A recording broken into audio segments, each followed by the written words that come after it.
అందరికీ నా నమస్కారాలండి. ఇప్పుడు మీరు చూస్తున్నది ఎస్‌జిటి డీఎస్‌సి వాళ్ళు ఎవరైతే రాస్తున్నారో ఎస్‌జిటి సంబంధించి డీఎస్‌సి వాళ్ళకి పూర్తి స్థాయిలో ఉన్నటువంటి మెథడాలజీ అనమాట. మీకు డిస్క్రిప్షన్‌లో ఫ్రీగా అందుబాటులో ఉంటాయి. అలానే ఐకార్డ్స్, ఎండ్ స్క్రీన్స్‌లో కూడా అందుబాటులో ఉంటాయి. అట్లానే పోయెట్స్, ఎస్సేస్, నావెలిస్ వీటికి సంబంధించినవి అండ్ తర్వాత ఎస్‌జిటి ప్రీవియస్ పేపర్స్ ఏవైతే డీఎస్‌సికి సంబంధించి 2019లో జరిగిన ఆ పేపర్స్ అన్నీ ఏవైతే జరిగినాయో డే వైస్‌గా మీకిక్కడ అందుబాటులో ఉన్నాయి. మీకు చక్కగా ఉపయోగపడతాయి. గతంలో ఎలా ఇచ్చారు, ఇప్పుడు ఎలా ఈటెట్ ద్వారా ఎలా ఇస్తున్నారు, పూర్తిగా అవగాహన అనేది మీకు కలుగుతుంది.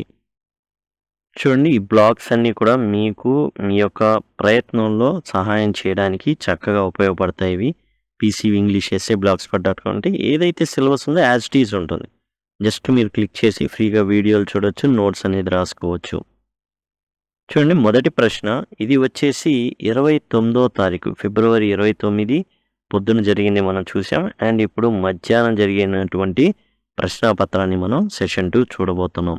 If I dash you I would marry her. చూడండి ఇక్కడ వుడ్ ప్లస్ V1 వచ్చింది అంటే ఇక్కడ సింపుల్ పాస్ట్ టెన్స్లో ఉన్నట్టు అనమాట. యాక్చువల్గా ఇక్కడ ఇంకోటి I would marry her if I you అంటున్నాడు. అంటే నేనే గనక నీ ప్లేస్లో ఉంటే నేను ఆ అమ్మాయిని పెళ్ళాడతాను. కానీ ఇక్కడ ఉండడం అవకాశమే లేదు. నేనే నువ్వు అవ్వలేం. ఎప్పటికీ అవ్వలేం. నేనే పక్షినైతే, నేనే కలెక్టర్‌నైతే ఈ విధంగా అనుకోని నేనే ఆంధ్ర సీఎంనైతే, నేనే భారతదేశ పీఎంనైతే ఇయి జరగవు. ఈ జరగని వాటిని ఏం చేస్తారంటే వాటిని వర్ అని ఇవ్వడం అనేది జరుగుతుంది. If I were you I would marry her. నేనే గనక నీ ప్లేస్‌లో ఉన్నట్లయితే నేను ఆ అమ్మాయిని పెళ్ళాడతాను. So 3 is the right answer. She dash plans at 8 AM yesterday. Plans 8 AM. అంటే నిన్న 8 గంటలకు. అంటే గతంలో ఒక స్పెసిఫిక్ టైంని ఇవ్వడం అనేది జరుగుతుంది. ఇలా ఇచ్చారు అంటే ఏంటంటే పాస్ట్ కంటిన్యూస్లో ఉందని అర్థం. She was watering the plants at 8 AM yesterday. నిన్న 8 గంటలకు ఏం చేస్తున్నావా చెట్లకి మొక్కలకి నీళ్ళు అనేది పోయడం జరుగుతుంది. ఈజ్ వాటరింగ్ కాదు, నిన్న జరిగింది కాబట్టి వాజ్ వాటరింగ్ ఉంది. వాటర్స్ అంటే ఇప్పుడు జరుగుతుంది. షీ వాటర్స్ ప్లాంట్స్ ఎవ్రీడే అట్లా ఉంటాయి. She will water plants tomorrow దానికి. ఇప్పుడు 8 AM అనేసి టుమారో అన్నాడు అనుకోండి, she will be watering the plants అవుతుంది. అంటే ఒక స్పెసిఫిక్ టైం ఇచ్చారంటే కంటిన్యూస్ ఆ టయానికి జరుగుతున్నట్టు అనేసి. She was watering plants at 8 AM yesterday. Choose the grammatically incorrect sentence from the following. Grammatically incorrect. I have 2 dozens oranges. I have 2 dozen oranges. What is the price of the car? What are you? ఇక్కడ మనం చూసుకున్నట్లయితే what are you కరెక్టే, what is the price of car కరెక్టే, and I have 2 dozen oranges 2 dozens. ఇది problem ఏంటంటే 2 డజన్ల orange తెలుగులో చెప్పేటప్పుడు 2 డజన్లా అంటాం కదా, అట్లానే ఇంగ్లీష్లో మనం ఏం చేస్తున్నాం అంటే 2 డజన్స్ అని రాస్తున్నాం. తప్పు, అలా రాయకూడదు. 2 డజన్ అంతే. ఐ హ్యావ్ 2 డజన్ ఆరెంజెస్ ఇది మనం రాయాల్సినటువంటిది. ఐ హ్యావ్ 2 డజన్ ఆరెంజెస్ అనేసి. Next choose the section of speech which typically includes the main points and supporting details. చూడండి స్పీచ్లో include the main points supporting details ఇందులో ఉంటాయి. స్పీచ్కి ఇంట్రడక్షన్ ఉంటుంది, బాడీ ఉంటుంది, కంక్లూజన్ ఉంటుంది. జనరల్ నార్మల్ స్పీచ్ ఏదైతే ఉందో ఎంగేజ్మెంట్ అనేది మనం చేయాలి. ఏది ఉండే వ్యక్తులు ఎవరైతే ఉన్నారో మన ఎదుట వాళ్ళని ఎంగేజ్ చేయాలి. ఇంట్రడక్షన్లో మనం మహా అయితే మనం ఎవరో ఇంట్రడ్యూస్ చేసుకుంటాం. ఓకే, కంక్లూజన్లో ఏంటంటే టోటల్ ఏం చెప్పామో అది ఉంటుంది. ఇక్కడ ఏంటంటే మెయిన్ పాయింట్స్తో పాటు సపోర్టింగ్ డీటెయిల్స్ కూడా. కంక్లూజన్లో ఏంటంటే జిస్ట్ ఉంటుంది, జ్యూస్ ఉంటుంది అనమాట. మనం ఏం చెప్పామో దాంట్లో ఇది ఉంటుంది. కానీ మెయిన్ అండ్ సపోర్టింగ్ డీటెయిల్స్ అనేవి బాడీ ఆఫ్ ది స్పీచ్లో ఉంటుంది. Okay, body of the letter ఉంటుంది. లెటర్లో కూడా మనకు మెయిన్ పార్ట్ ఉంటుంది. యాజ్ వెల్ యాజ్ స్పీచ్లో కూడా ఇంట్రడక్షన్ మనం ఇచ్చుకుంటాం ముందు. తర్వాత వచ్చేసి మెయిన్ పార్ట్ ఉంటుంది, దట్ ఈస్ ద బాడీ. అందులోనే ఈ మెయిన్ పాయింట్స్ సపోర్టింగ్ డీటెయిల్స్ ఉండడం జరుగుతుంది. Choose the punctuation mark use to indicate strong emotion. Strong emotion అనేది మనం జనరల్గా ఒక లిస్ట్ ఉంటుంది. లిస్ట్ దాంట్లో ఒకదానికి ఒకటి వేరు చేయడానికి మనం కామాను ఉపయోగిస్తాం.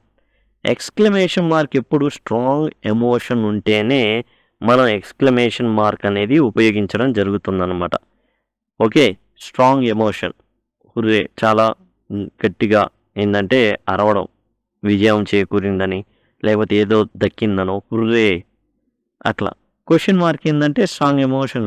Generally question investigation, that is full stop అనేది కూడా పాసింగ్ ద ఇన్ఫర్మేషన్. కాబట్టి second is the right answer. Choose the correct sequence of the words in which they appear in the dictionary. Involve, invite, invention, invigilation. మీరు చూసినట్లయితే ఐఎన్వి, ఐఎన్వి, ఐఎన్వి, ఐఎన్వి, ఇక్కడ ఓ ఉంది, I ఉంది, ఈ ఉంది, ఐ ఉంది. మొదట వచ్చేది ఈ అండి. ఈ అంటే సి. సి ఏదైతే ముందు ఉంటుందో that is the correct answer. 4 correct answer. ఇలా టైం సేవ్ చేసుకోవాలి. తర్వాత మనకి సరే సి, ఈ ఉంది, ఈ తర్వాత 2 ఐలు ఉన్నాయి, ఇక్కడ కూడా ఐ ఉంది, ఐ కొట్టేస్తాం. తర్వాత జీ ఉంది, టీ ఉంది. జీ ముందు వచ్చిద్దా, టీ ముందు, జీ ముందు వచ్చింది కాబట్టి డి ఉంది. తర్వాత బి వస్తుంది. తర్వాత చివరిలో మిగిలింది ఏ అనేది రావడం జరుగుతుంది. కాబట్టి 4 right answer. One of the following is not linker indicating addition. Addition అండి అంటే యాడ్ చేయడానికి సంబంధించినటువంటి లింకర్ కాదు. నాట్. Further more, in addition, eventually, additionally. Addition కనబడుతుంది, ఎడిషన్ కనబడుతుంది. ఫర్దర్ మోర్ ఇంకా ఇది కూడా ఎడిషనే. ఇక మిగిలింది ఏంటంటే ఈవెన్చువల్లీ అనేది ఎడిషన్కి సంబంధించి కాదు. కాబట్టి అదే మనకు కావాల్సినటువంటి answer. Choose the complex sentence from the following. Complex సెంటెన్స్ని సెలెక్ట్ చేసుకోమన్నాడు. Since he arrive late he had no time to relax. చూడండి, సిన్స్ అనేది సబార్డినేట్ కంజంక్షన్. ఈ సబార్డినేట్ కంజంక్షన్ అనేది వాడడం వల్ల ఇక్కడ మనకి ఏమవుతుంది అంటే ఒక డిపెండెంట్ క్లాజ్ ఏర్పడింది, ఇక్కడ ఒక ఇండిపెండెంట్ క్లాజ్ ఉంది. రెండు కలిసి కాంప్లెక్స్ సెంటెన్స్ని ఫామ్ చేస్తాయి.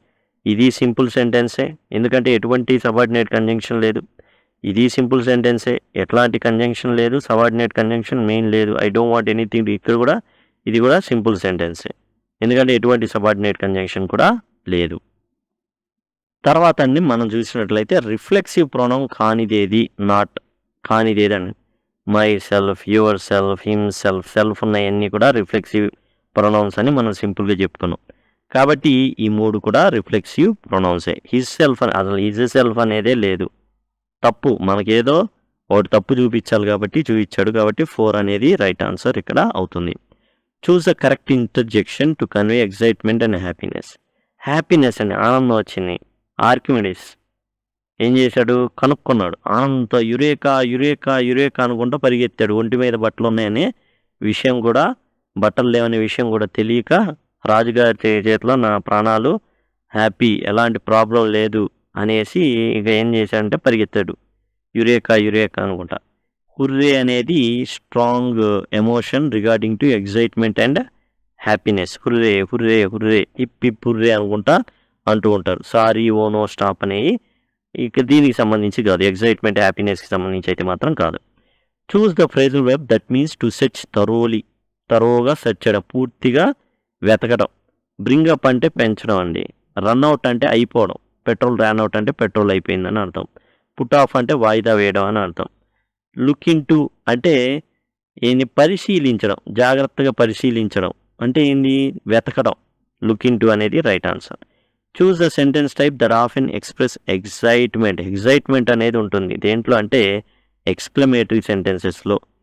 ఈ ఎక్స్క్లమేటరీ మార్క్ ద్వారా చూపిస్తాయి. ఎగ్జైట్మెంట్ అనేది ఎప్పుడు ఉంటుంది. డిక్లరేటివ్ సెంటెన్స్ అనేది ఫుల్ స్టాప్తో ఎండ్ అవుతాయి. Interrogative, question mark and imperative అనేది వితౌట్ సబ్జెక్ట్ ఉంటాయి. యూ ముఖ్యంగా మిస్ అవుతుంది. ఇదండి 72కి అయితే 4 right answer. 73rd question, please help me. The man said to officer. Indirect speech రాయమన్నారు. The man requested the officer to help him. The man requested the officer to helping him. 2 తర్వాత V4 రాదు, V1 వస్తుంది 2 తర్వాత. The man requested the officer to help him, ఇది okay. ఇది the man said to the officer to please రాదు. రిక్వెస్టెడ్లోకి వచ్చేస్తుంది, please మాయమవుతుంది. ఇక్కడ టోల్ ద ఆఫీసర్ కాదు, రిక్వెస్టెడ్ అని ఉండాలి. The man requested the officer to help him, ఇది 2 రైట్ ఆన్సర్ అవుతుంది. Our principal and mathematics teacher dash on leave. ఇప్పుడు అవర్ ప్రిన్సిపాల్ మ్యాథమెటిక్స్ టీచర్ ఏమొస్తుందంటే ఈజ్ వస్తుంది. ఎందుకని ఆర్ రాదంటే ఆర్ రావాలి అంటే మ్యాథమెటిక్స్ టీచర్ పక్కన ద అనేది ఉండాలి. ఇక్కడ ఏందంటే ప్రిన్సిపాల్ మ్యాథ్స్ బోధిస్తారు లేదా మ్యాథ్స్ టీచరే అక్కడ ప్రిన్సిపాల్. కాబట్టి ఇద్దరు కూడా ఒకే పర్సన్. ఒక పర్సన్ కాదు అంటే డిఫరెంట్ పర్సన్ అని చెప్పాలి అన్నప్పుడు డెఫినెట్ ఆర్టికల్ అయిన దాన్ని వాడడం జరుగుతుంది. Our principal and the mathematics teacher the లేకపోతే is on leave. Our principal and mathematics teacher is on leave. అదే దా ఉందనుకోండి our principal and the mathematics teacher are on leave. కాబట్టి ఇక్కడ దా లేదు కాబట్టి ఇద్దరు ఒకే person. Principal plus maths teacher ఒకళ్ళే. కాబట్టి ఒకటి right answer. A 4-wheeled carriage for a baby pushed by person on foot. యాక్చువల్గా మనకి ఎక్కువగా ఫారిన్ మూవీస్లో అండ్ తెలుగు మూవీస్లో కూడా మనకి ఫారినర్లో పిల్లల్ని ఒక చిన్న 4 చక్రాల బండిలో వాళ్ళు పడుకొని ఉంటారు, పాలు తాగుతూ ఉంటారు, వీళ్ళు నెట్టుకుంటూ వెళ్తూ ఉంటారు. దాన్ని ప్రామ్ అంటారు.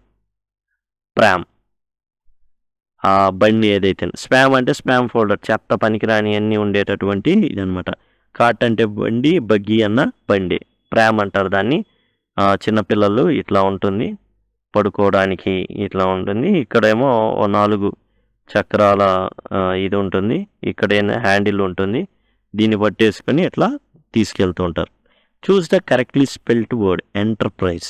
ENTE ఉండాల, తర్వాత ENTR, PRI ఉండాల, PRAIS కాదు, ENTR PRIS ఇది కరెక్ట్, CE కాదు, SE ఉండాలి. So third one enterprise correct. The mist affords certain privacy. Privacy అంటే ఏంటంటే ఒంటరిగా ఉండడం, పబ్లిక్లీ ఎక్స్పోజర్, క్రౌడెడ్నెస్, ఈ 3 ఒకటే, అందరి ముందుగా కనబడ్డం. ప్రైవసీ అంటే ఏంది, సెక్లూజన్ అనమాట, ఒంటరిగా ఉండడం. 1 is the right answer. Letter survive in which they put their affection in towards mixing science with tenderness. ఇక్కడ సర్వైవ్ అనే దానికి యాంటనిమ్ ఏంటి అంటే వ్యతిరేక పదం అంటే ఏంటి? Thrive, endure, perish, sustain. Thrive, endure, sustain 3 ఒకటే అర్థం అండి. 3టికి కలిపి ఒకటే అర్థం. పెరిష్ అంటే నాశనం అవ్వడం, సర్వైవ్కి వ్యతిరేక పదం పెరిష్. కాబట్టి 3 ఈజ్ ద రైట్ ఆన్సర్ యాంటనిమ్గా. Reading for examination is consider. Exam కోసం చదువుతుంటే ఎట్లా చదువుతారని ఇంటెన్సివ్ రీడింగ్ చేస్తాం, ఎక్స్టెన్సివ్ రీడింగ్ కాదు.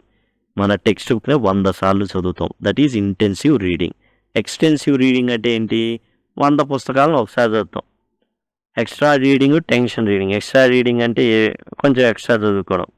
టెన్షన్ రీడింగ్ అంటే ఎగ్జామ్ అప్పుడు టెన్షన్గా చదువుతాం కదా, మనల్ని ఏదో పెట్టడానికి టెన్షన్ రీడింగ్ ఇచ్చారు. The group that doesn't come under content words. Content వర్డ్స్గా పనికిరాంది ఏంది అంటే does not come under, content వర్డ్స్గా రాంది ప్రిపోజిషన్స్ అండి. నౌన్స్, వెర్బ్స్, యాడ్జెక్టివ్స్ అన్నీ కూడా ఈ కంటెంట్ వర్డ్స్ అనమాట.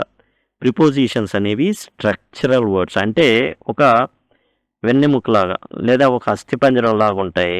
అస్థిపంజరాలన్నీ ఒకేలాగా ఉంటాయి, కానీ దానిపైన మన ముఖాకృతి అవన్నీ చేసేది ఏదంటే noun, verb, adjective. Noun, adjective, verbs ఇవన్నీ కూడా ఏం చేస్తాయంటే ముఖాకృతిని, వీటిని అసలు అంతే కదా. ప్రిపోజిషన్స్ అన్నిట్లో ఉంటాయి. మీరు ఇంగ్లీష్ ఏదైనా చూడండి, సపోజ్ మీరు ఇంగ్లీష్కి సంబంధించి ఒక పుస్తకం తీసుకున్నారు, ఒక నావెల్ ప్రైడ్ అండ్ ప్రెజుడిస్, అందులో ప్రిపోజిషన్స్ ఉంటాయి.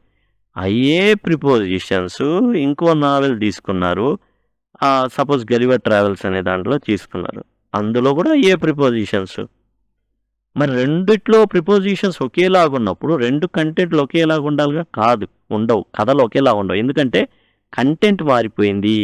ఆ కంటెంట్ ఏంటంటే నౌను, యాడ్జెక్టివ్స్, వెర్బ్స్, ఇవి కంటెంట్. అవి మారిపోవడం వల్ల కథలు మారిపోతాయి. A good lesson plan is dash for good teaching. Pre requisite అని ముందుగా కావాలండి. ఒక లెసన్ ప్లాన్ అనేది ముందుగానే సెట్ చేసుకోవాలి గుడ్ టీచింగ్ కావాలి అంటే. పోస్ట్ రిక్విజిట్ అంటే తర్వాత లెసన్ చెప్పిన తర్వాత కావాలి లెసన్ ప్లాన్ అని కాదు. అన్వాంటెడ్ థింగ్, అసలు అవసరం లేదు. ఏ సక్సెస్ స్టోరీ, సక్సెస్ అవుతాం, సక్సెస్ స్టోరీ అయిద్దని, అది కూడా కాదు. ప్రీ రిక్విజిట్ ముందుగా కావాలి లెసన్ ప్లాన్ అనేది. The first step in designing a language text booking. English language text బుకే మిమ్మల్ని ప్రిపేర్ చేయమన్నారు. Selection of grammar topics. ఏ గ్రామర్ టాపిక్స్ కావాలో సెలెక్ట్ చేసుకోండి. అసలు సెలెక్ట్ చేసుకోవాల్సిన అవసరం లేదండి. యాక్చువల్గా ఏంటంటే దేర్ ఇస్ అన్ ఆర్డర్. మనకు తెలుసు అవి ముందు కావాల్సింది సెలక్షన్ ఆఫ్ గ్రామర్ టాపిక్స్ కాదు, ఆర్గనైజేషన్ ఆఫ్ గ్రామర్ టాపిక్స్ కాదు, selection of appropriate language samples. అలా ఏమేం పెట్టాలి, ఎస్సే పెట్టాలా, ప్రోజు, పోయట్రీ ఉన్నాయి పాఠాలు, అవి అండి. అవి ముందు పెట్టుకోవాలా, అవి కావాలా. సీక్వెన్సింగ్ కాదు. సీక్వెన్సింగ్, ఆర్గనైజేషను ఇవన్నీ కూడా ఒకటే అనమాట. ఏ గ్రామర్ టాపిక్స్ కావాలి ఈ కరెక్టే, కానీ ఫస్ట్ కావాల్సింది ఏంటంటే ఫస్ట్ స్టెప్ ఎలాంటిది మనం తీసుకోవాలి, ఎలాంటివి వాళ్ళు చదవాలి అని ఆ శాంపిల్ని తీసుకోవడం ప్రథమం అనమాట. తర్వాత ఇది వచ్చేసి కాంప్రహెన్షన్ ప్యాసేజ్ అనమాట. The waves lapped gently against the sandy shore, their rhythmic motion soothing to the soul, seagulls soared overhead, their cries blending with a distant sound of laughter as the sun dipped below the horizon, painting the sky with hues of pink and orange. The beach became a canvas of tranquility and beauty. ఇది జనరల్గా ఏదైతే సముద్రపు ఒడ్డు ఉందో దాని గురించి చెప్పడం అయితే జరిగింది. ఇప్పుడు మనం ఏం చేద్దామంటే వీటికి సంబంధించిన ఏదైతే కరెక్ట్ స్టేట్మెంటో చూద్దాం. Waves crash violently against the rocky shore. ఇక్కడ జెంట్లీ అంటుంటే ఇక్కడేమో వైలెంట్లీ అంటున్నాడు, కాబట్టి ఆపోజిట్ కంప్లీట్గా. జెంట్లీకి వ్యతిరేకం violently. Seagulls were diving into water to catch fish. Seagulls diving చేయట్లా, సీగల్స్ సోర్ ఓవర్ హెడ్, పైకి ఎగురుతున్నాయి, డైవ్ చేయట్లా. The laughter was mixed with the sounds made by the seagulls. ఇది కరెక్ట్. ఎట్లా అంటే అది చూడండి, their cries blending with the distant sound of laughter. ఎవరో నవ్వుకుంటున్నారు, ఆ నవ్వుకోవడం సీగల్స్ యొక్క అరుపులు మిక్స్ అవుతున్నాయి. ఇది correct answer. The sunset painted the sky with shades of green and blue. Green and blue కాదు, ఇక్కడ మనకు చూసినట్లయితే hues of pink and orange ఉంది. పింక్ అండ్ ఆరెంజ్ ఉంటే గ్రీన్ అండ్ బ్లూ అని 3 అనేది కరెక్ట్ ఆన్సర్ అవుతుంది. సేమ్ దీన్ని ఇక్కడ ఈ ప్యాసేజ్, కాకపోతే కొన్ని స్టేట్మెంట్స్ మార్చడం జరిగింది. కరెక్ట్ స్టేట్మెంట్ అనేది మనం తీసుకోవాల్సి ఉంటుంది. The beach was empty divide of any science of life.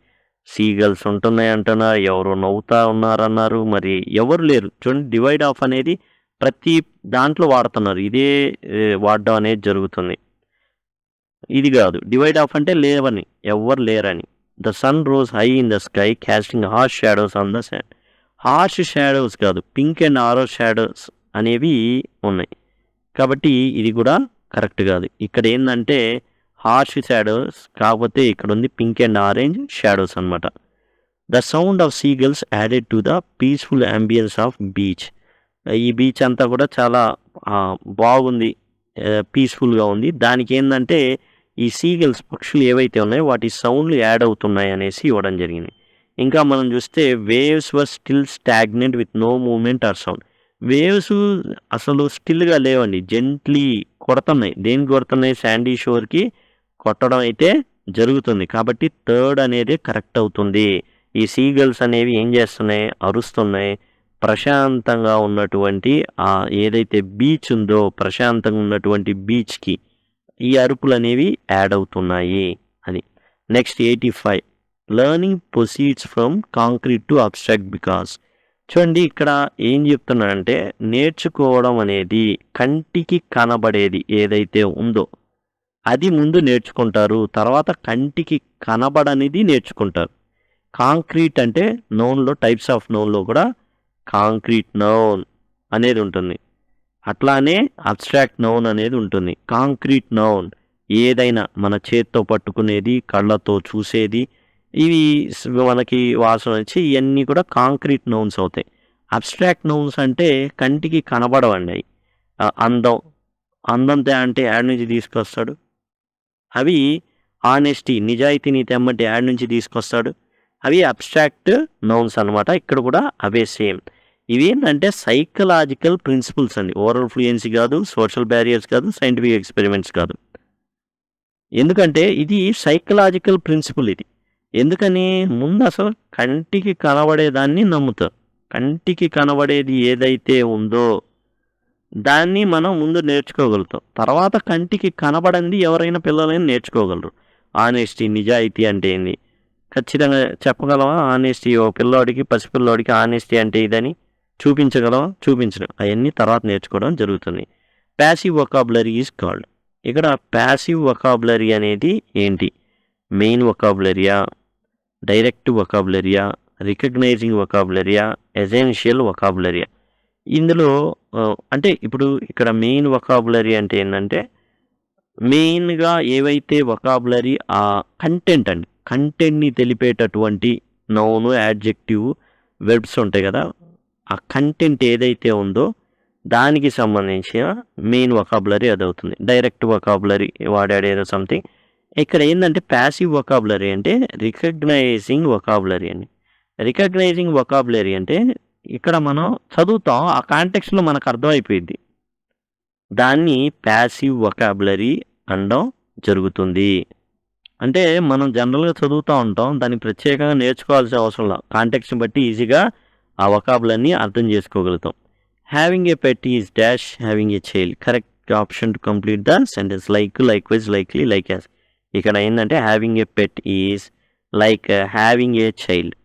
ఒక పెట్ని కలిగి ఉండడం అంటే ఒక చిన్న పిల్లవాడిని కలిగి ఉండడం లాంటిది అనేసి అనమాట. తర్వాత choose the incorrect statement regarding subordinating clauses. Incorrect అండి, తప్పైంది సెలెక్ట్ చేయమన్నాడు. అంటే 3 కరెక్ట్ ఉంటాయి. Subordinating clause cannot stand alone as complete sentences. నిజం. సబార్డినేట్ క్లాజెస్ అనేవి కంప్లీట్గా అర్థాన్ని ఇవ్వవు. యాజ్ హీ ఈజ్ ఓల్డ్, అతను ముసలివాడు కాబట్టి అన్నాడు. అది సబార్డినేటింగ్ క్లాజ్. ముసలివాడు కాబట్టి ఏంటి నెక్స్ట్ చెప్పదు, కాబట్టి ఇది కరెక్టే. Subordinate clauses often begin with subordinating conjunctions. అది కరెక్టే. As is old, as is old, అతను ముసలివాడు కాబట్టి యాజ్ ఆ సబార్డినేట్ క్లాజ్కి సబార్డినేట్ కంజంక్షన్తో స్టార్ట్ అవుతుంది. Subordinate clauses always express complete thoughts. తప్పు. సబార్డినేట్ క్లాజులు ఎప్పుడు కూడా పూర్తి అర్థాన్ని ఇవ్వడు. యాజ్ ఈజ్ ఓల్డ్, అతను ముసలివాడు కాబట్టి పూర్తి అర్థాన్ని ఇచ్చేటటువంటి ఒక ఇండిపెండెంట్ క్లాజ్ని వెతుక్కోవాలా. అక్కడ క్లాజ్ ఇండిపెండెంట్ క్లాజ్ ఉంటే తప్ప ఈ సబార్డినేట్ క్లాజ్కి మీనింగే ఉండదు, కాబట్టి ఇది తప్పు. Subordinate clauses rely on independent clauses to form complete sentence. అదే మనం చెప్పుకుంటుంది. సబార్డినేట్ క్లాజ్ ఖచ్చితంగా ఒక ఇండిపెండెంట్ క్లాజ్ మీద ఆధారపడితే తప్ప పూర్తి స్థాయిలో అర్థం రాదు. ఇది రైట్. ఇప్పుడు ఏంటంటే ఇన్కరెక్ట్ అన్నారు కాబట్టి మూడోది రైట్ ఆన్సర్ అవుతుంది. 89. Could you please pass the salt. కొంచెం ఆ సాల్ట్ అందజేస్తారటు అనేసి. ఏంటి రిక్వెస్ట్, ఇది పర్మిషన్ కాదు. Could may I take salt అన్నాను, దట్ ఈస్ పర్మిషన్, కాబట్టి ఇది కాదు. ఫ్యూచర్ ఇంటెన్షన్ కాదు, వీళ్ళు ఏదో వాడాలి. సర్టెనిటీ కాదు, పొలైట్ రిక్వెస్ట్ అనేది. Could you please pass the salt, కొంచెం దయచేసి ఆ సాల్ట్ని కొంచెం వారికి అందజేస్తారా. One of the following is not use of indefinite articles. ఇందులో ఇండెఫినిట్ ఆర్టికల్ని అంటే ఏ అని ఏదైతే ఉందో యూజ్ చేయాల్సిన అవసరం లేదంటారు. నాట్ అంటే యూజ్ చేయాల్సిన అవసరం లేదు. ఇండెఫినిట్ ఆర్టికల్ అంటే ఏ కానీ యాన్ కానీ వాడాల్సిన అవసరం లేదు ఈ సందర్భంలో. Introducing a singular noun. ఒక noun, he is a king, once upon a time there is a king కావాలి. సింగులర్ నౌన్ ఉన్నప్పుడు ఇండెఫినిట్ ఆర్టికల్ వాడతాం. రిఫరింగ్ టు స్పెసిఫిక్ గ్రూప్స్, ఇది డెఫినిట్ ఆర్టికల్ వాడతామండి. పేదవాళ్ళు, ధనికులు, ద రిచ్, ద పూర్, దానికి వాడతామండి. కాబట్టి ఇండెఫినిట్ ఆర్టికల్ వాడడం, డెఫినిట్ వాడతాం. Expressing rates, ratios, professions, nationalities వాడడానికి కూడా is an Indian, is an American వాడతాం. ప్రొఫెషన్స్ ఈజ్ ఏ డాక్టర్ వాడతాం, ఏ అని వాడతాం. ఇక్కడ రిఫరింగ్ టు స్పెసిఫిక్ గ్రూప్స్ క్లియర్గా కనబడుతుంది కాబట్టి ద రిచ్ అంటే ధనికులందరూ, ద పూర్ పేదవాళ్ళందరూ, ఆ విధంగా అనమాట. ఇదండి టోటల్గా వచ్చేసి ఏదైతే ఈ సెషన్ ఏదైతే ఉందో టోటల్ మనం కంప్లీట్ చేయడం అయితే జరిగింది. Thank you, thanks a lot.